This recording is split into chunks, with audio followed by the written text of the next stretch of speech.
In New England today, around 80 houses that were built in the 17th century. Still, many of these houses and the documents relating them have been thoroughly studied, and some of the houses have been carefully restored to their original conditions.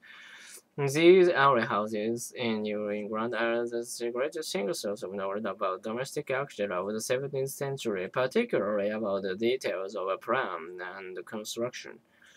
All 17th century houses were not alike. There was some variety in their floor plans, with each house being shaped by circumstantial and characteristics of the site.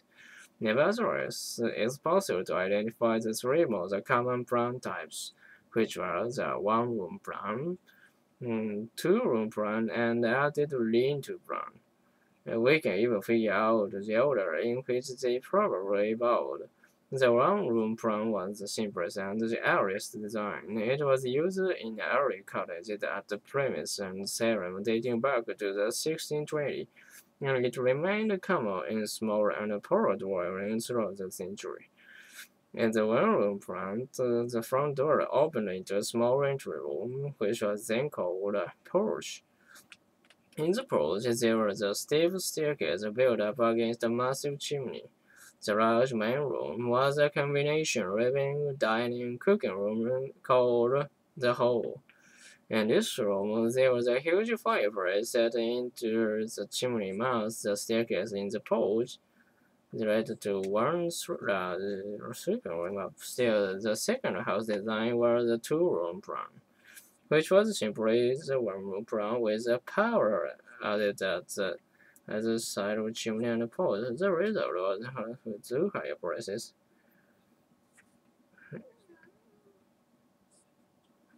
Chimney structure. In several earlier examples of this design, the power was actually built onto an older one-room plan enlarging the smaller house.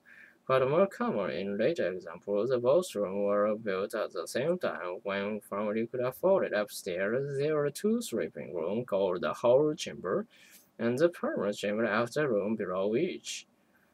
The third design, the added lean-to plan, was a result of an addition at the back of the house, making this the largest of the three plans.